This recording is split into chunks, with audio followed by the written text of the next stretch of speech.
Hello, dear friends. We're delighted to greet you again. Today, we're going to talk with the esteemed Igor Mikhailovich Danilov. Greetings. Igor Mikhailovich, thank you so much for the previous conversation, for explaining the difference between the Creative Society project and the plan for rescuing humanity that was proposed by Egon Chalakyan, and what are the chances and prospects of his proposal under the current state of affairs. Thank you very much indeed in general, because after the previous conversation, we want to accelerate our pace in building the Creative Society even more. We want to consolidate our efforts together with all those who are going in this direction, in the direction of saving people's lives. There is a great desire to inform people more about the available options to survive, and first and foremost, about the real situation in the world today. Also, there is an interesting point you said that our world will never be the same as it was in the past, but it is very difficult for people to accept this and understand that the climate crisis is already seriously affecting everyone's life even now. Moreover, the climate crisis itself is aggravating and progressing. So there is this paradox that on the one hand, it's an issue that concerns human safety, rescue and survival, but at the same time, people don't want to listen to this and heed it right away. We're often asked questions about why it is so that in what concerns climate issues, it would seem that facts are stubborn things and statistics speak volumes. But why do the majority of people, so many of them, pretend that nothing is happening? Everything is fine, everything is calm, everything is stable. Why is it so? What is it connected with? First of all, it has to do with people's wishful thinking. In other words, people absolutely do not see reality, and they are unwilling to see it. The world has changed. Never again will the world be such as it was yesterday. This is really true. The climate is gaining momentum. And you said it right. Facts are stubborn things. Statistics show the progression. They show the obvious things. Yet, people don't want to see it because they have made their plans. Because they have ideas. They have planned their lives. And what is happening does not fit into their picture. I mean, they have created a dominant image of their future, and now it is being destroyed by reality. But they do everything to preserve this image, to achieve what they want, to build houses, or do something else. It doesn't matter. A person has planned his life. A simple example. Hawaii was burning. The trend of what was happening was already obvious. And yet many people were careless. Why did so many people suffer? Because a rescue operation was not organized in a timely manner. When, for several days, everything was burning and turning into a horror, when people were suffering and hiding in the ocean from the fire, from the blaze, yet they didn't get help. This country is one of the leaders in all respects. Why didn't the warships come? Why didn't the military helicopters with special forces come? They're not trained for that. They're trained to kill, to destroy, but they're not trained to save lives. And it's like that everywhere. A terrible fire in Hawaii occurred just recently, and many people died. But the fire has started in Tenerife.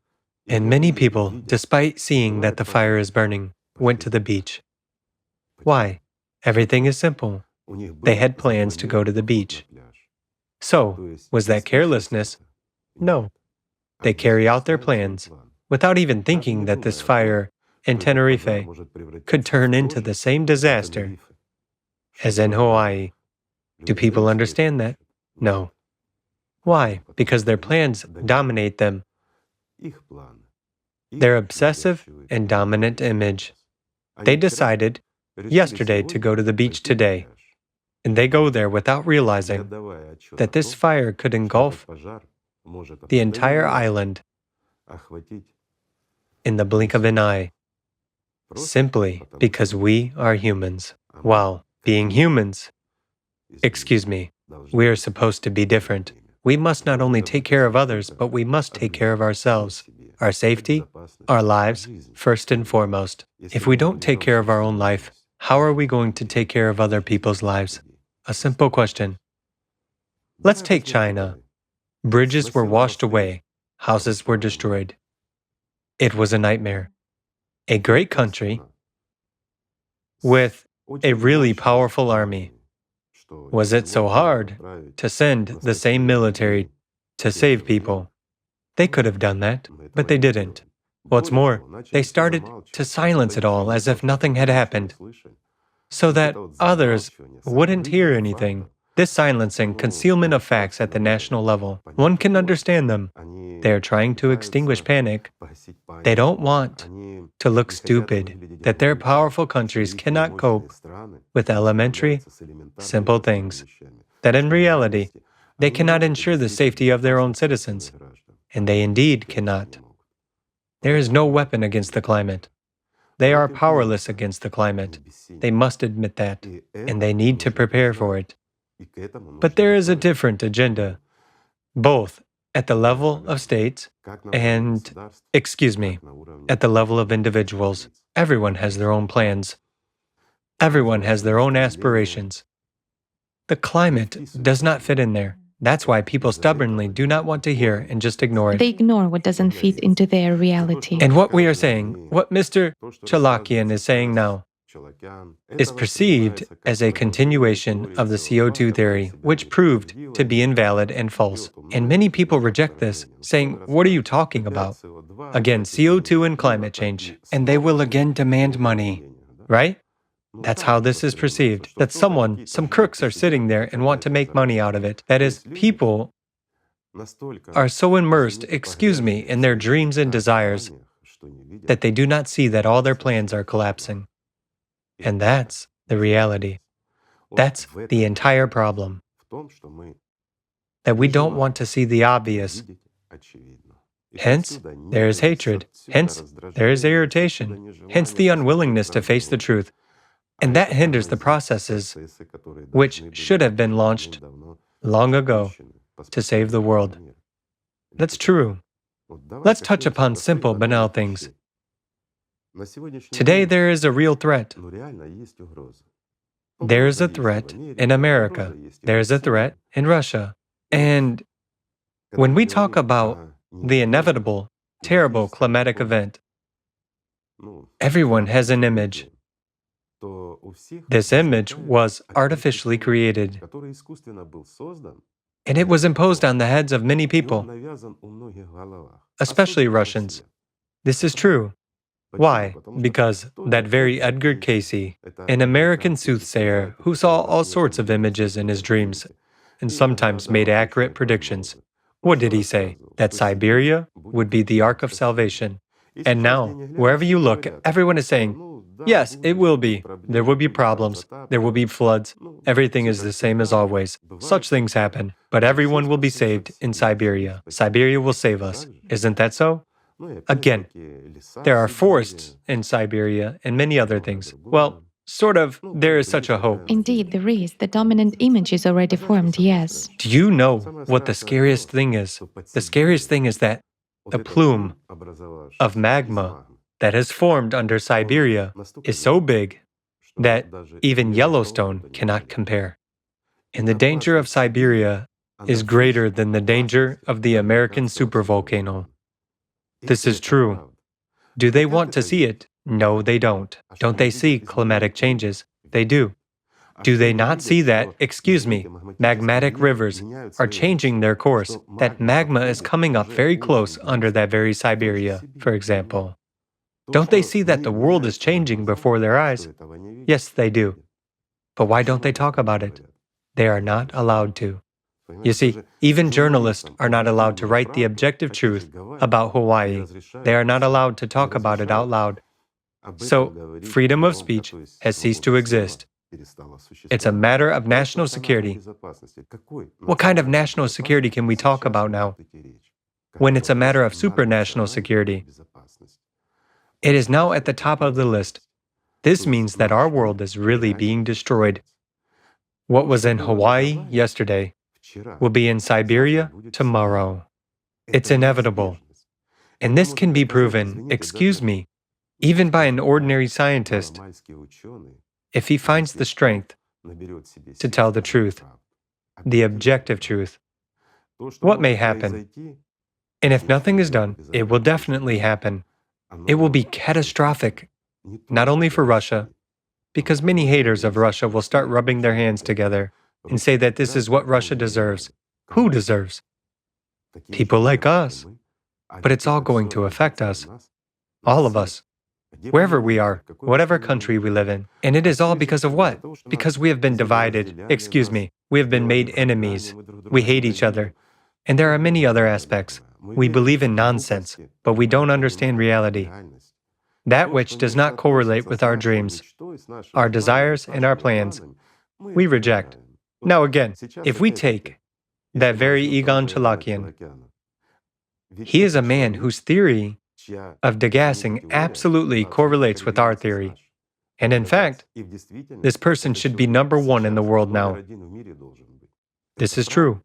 Why? He is the only one who can save both Siberia and America. Yes, he doesn't have the capabilities today, but he has the understanding, he has the knowledge of how to do it, how to save that very China. And this is real. It is realistic to save the Arabian Peninsula. Again, we are returning to the previous topic, okay? Look, if we take that very Arabian Peninsula, there is a business center being formed there today. Smart people are flocking there. Conditions are created there so that there will be financial turnover. There are innovations and business, right? They are doing the right thing. They are approaching it in the right way. They are creating everything for tourists and businessmen to come. They are creating such a center. Where are they creating it? In this area. They simply do not understand. Just do not pay attention to the processes that are taking place. They are not even aware of what is happening under their feet and what it will lead to. And that's where we again recall Egon Chalakian's words. He said that in 5 years, 7 at the most, no one will be able to live there. Excuse me, it is very stupid to even buy housing there today. Well, there are big problems taking place all over the world. Today in general, somewhere people will be able to exist a little longer, somewhere less. But these territories will become uninhabitable very fast indeed. However, if we look at what people there are actually engaged in, there are several united countries and so forth. But all they are busy with is erecting beautiful buildings.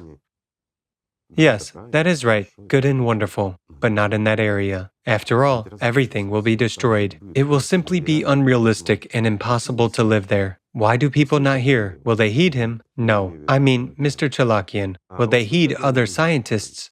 If they speak separately, if they don't get the support of the mass media, no one will hear them, and nothing will be done. Eventually, these countries will disappear. And excuse me, without them, there will be a problem too. There will be chaos. There will be problems of a different level. And then all the pictures will start collapsing. The pictures that we have made for ourselves. The plans that we dream to implement and that prevent us from taking a true and honest look at those very climatic changes that are taking place. And that's the truth. Until half the world collapses, we won't want to see that. But when it does, then everyone will start running around in a hustle. But what will we be able to do in a short period of time? Nothing. Simply nothing. Will we be able to find the strength and common sense to reach at least someone to heed us? Not even us. To heed common sense and face the truth. Look at what's going on. Does it take much wits? It's hard. It's hard for people to part with their dreams, with their plans, especially in geopolitical aspects, when they have built up lots of promising plans. So should they give up everything now or what? Yes, they should give it up. Yes, it's time to change the world. But will they want to? They will if they learn the truth. If they understand the entire essence of what's going on. The very fact that there won't be a single country makes all this geopolitics pointless. It is no longer relevant to fight each other when we have a common enemy, A simple question. What is necessary? It's necessary to have common sense. We need to get rid of illusions. That's what we need. Again, even in establishing that very scientific center, if all countries do not support it, it is unlikely that anything will work out. I'll give you a simple example. Yes, our scientists have worked a lot in all countries, but there are still blank spots. For instance, North Korea.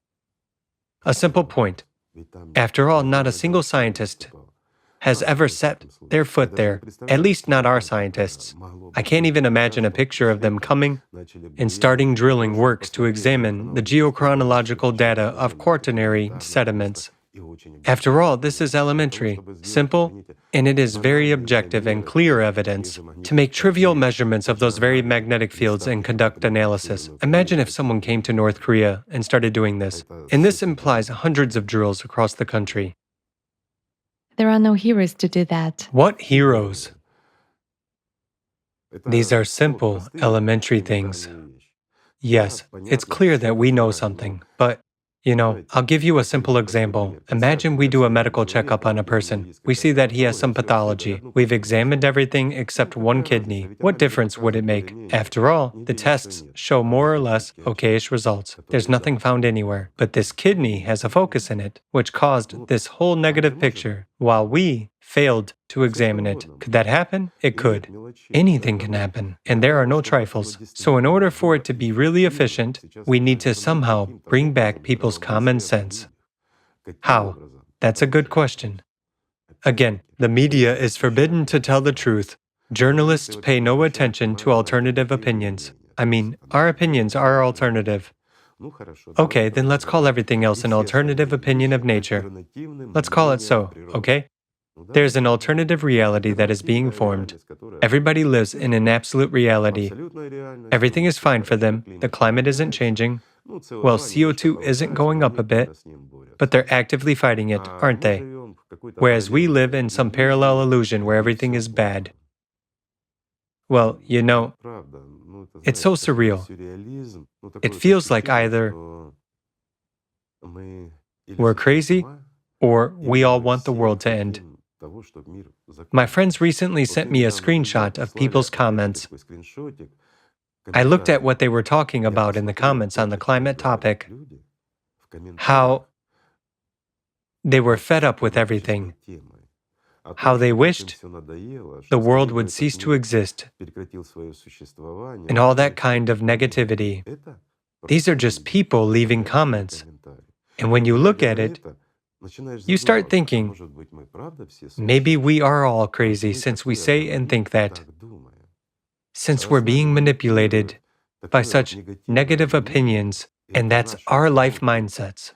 Maybe, indeed, there's no need to do anything. Maybe we should follow the mainstream agenda and start supporting the CO2 theory. Or should we not support anything at all? Should drop everything, make some illusory plans for the future, and wait for everything to collapse? Maybe we should act this way. Maybe that's the right thing to do. Or should we actually face the truth, put our consciousness in place, have some basic common sense, and still reach out to those who stubbornly refuse to hear, yet they don't want to hear because they don't want to change anything. But they will have to. The Cerberus will force them. It's a fact. No one will get away from this. Excuse me, we are like in a jar, in one jar, as the entire humanity on this planet. No one can escape from it. But our life here is extremely limited, and it is limited mainly by our inhumaneness and stupidity. And that's the entire problem. It's not just about the climate, it's about a lot of other issues. What is happening now, you look at it and you are just baffled. After all, there are smart people who know a lot. You start talking and everyone understands everything. But why do we behave so wrongly and stupidly towards each other? Currently, there is a wave regarding the consequences of vaccinations after the notorious disease. People say that this is very bad for health and so on. Yes, it is true. that the death rate from cardiovascular diseases has increased significantly. There was a serious increase during this time, during this pandemic and up to this day. Excuse me, the number of oncological diseases has increased a lot, and many others, mental disorders in particular, are now a problem. And there will be more and more of them. That's really the way it is. But I have a question for those who are interconnecting all this and making kind of a fuss about it. In fact, there are a lot of bloggers who don't understand or examine anything, who don't trace anything at all, who just want to hype up the issue, to make themselves popular, to attract attention, to throw some pepper into the crowd, so that the crowd lights up and starts giving them likes, and they throw them nocebo. So they knowingly create an image that can kill a lot of people. But a huge number of people have been vaccinated. I'm not talking about or justifying the vaccine or anything else. That is not the topic of today. I'm talking about what we do. We humans, by our stupidity, for trivial personal gain, and in order to gain popularity, people just hype trendy topics, fuel fears, and reinforce nocebos. That is, they create dominant images in people's minds, destructive images, the images that can eventually kill many people. I'll explain. Yes, as of today, morbidity rates in oncological, cardiovascular, and a lot of other diseases have really increased. But didn't they increase before the pandemic? Do you need a lot of wits to see that? A simple question, people. Go ahead and look at the statistics of the increase in these pathologies before the pandemic and draw this parallel until today. Has it increased significantly? Has the pandemic intensified it, or what? Or has vaccination increased it? Then why is the curve flat? The curve keeps rising steadily, just like before. There is no deviation or intensification at all. Well, there surely is, if we look at the data of 2019 and 2023. Of course, there is a difference. Yet, look it up, not for 2019, but for the year 2009. How morbidity rates were growing 10 years before the pandemic and up to this day. Well, that's difficult and not interesting. You cannot hype yourself up on this topic. Okay, hype yourselves on something else. I'll tell you what you can hype yourselves on. In reality, today, due to one little cause, a lot of various diseases have increased, including cardiovascular and oncological illnesses, and up to the development of mental disorders. A tiny cause. But humanity is now dominated by such a fungus as Candida, which causes infestations and plenty of other problems. And in all of this, meanwhile, what I've just listed, including that very Candida, is a forerunner of numerous diseases, those we've been talking about now. Will you find many people who are not infected? Someone will say, yes, it all depends on immunity. But what does immunity depend on? I'll put it simply. Let's do some tests and look at the CO2 content in the human body. And oh my God, it is catastrophically small. The CO2 content in our bodies has decreased. If we look at a more extensive and broader process that occurs as a result of the changing fluctuations of gas exchange within a human, the CO2 deviation is minor, it's a trifle. But this trifle has caused very severe changes in our health. Why is this happening? Such a little thing, you know, that no one has paid attention to over the last 15 years. We, I mean our scientists in ALLATRA, have been observing minor changes in the shells of atomic structures of hydrogen and carbon over the last 15 years. It seems to be a trifle, doesn't it? But these are the two major elements which everything consists of. Just to make it clear, I will explain. There is an atomic nucleus, and there are the so-called electron orbits. They are usually called shells. It is clear that it's very difficult to track these structures. Well, that's physics. We don't take it. But if we simplify it, these orbits have changed quite insignificantly. It has all decreased just a little, and it is almost invisible to the naked eye. However, if we conduct a number of serious studies, we will see that something has actually happened. The orbits have decreased. It would seem, is it really a disaster? Moreover, the change is, a billionth of a meter. It is almost nothing, close to zero. It's a microparticle. So what influence can it have? Okay, let me explain in simple terms. If we scale, meaning increase this microobject to the size of a macro object, for example, to the size of our solar system, then the orbits on which our planets, including our Earth, are located would shift. They would approach the Sun at a distance where our life would no longer be possible. That's not a trifle anymore, isn't it? And do you know that micro-objects influence macro-objects because all macro-objects consist of micro ones? Yes, it takes time. It takes years, but not billions or millions of years, and even not thousands or hundreds of years, but much faster, for a micro-object to affect a macro one.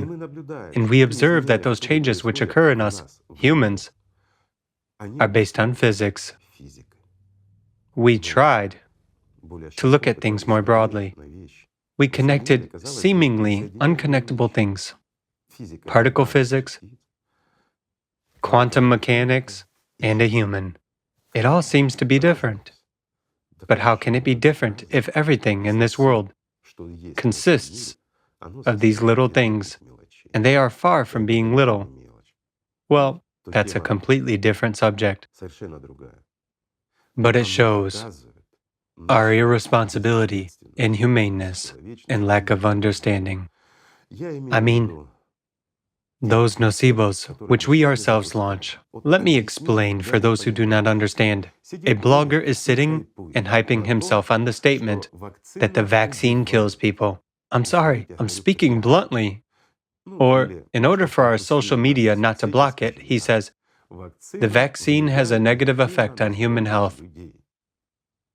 This is nocebo. It's a mindset. When people hear one blogger, then another one, and then the third one, this negative image gets ingrained in people. It becomes dominant. And a person starts having problems. I repeat once again. Our brain, our consciousness is a huge chemical laboratory. Consciousness is information that triggers chemical processes in our brain. Few people know it, so I'll explain. During the pandemic, I'll say it right away. Most people died mainly due to the hyped-up information wave. And in this case, pardon me, journalists, bloggers, and all of us are to blame ourselves when we were telling and repeating fairy tales about this disease. Why? We were fueling fear. And doctors noticed when working with a patient that he was supposed to survive by all indicators. He was recovering just fine, but then he died. He stubbornly didn't want to live. Why? Because he knew that this disease was fatal. He had already been frightened, and the process of destruction activated in his body.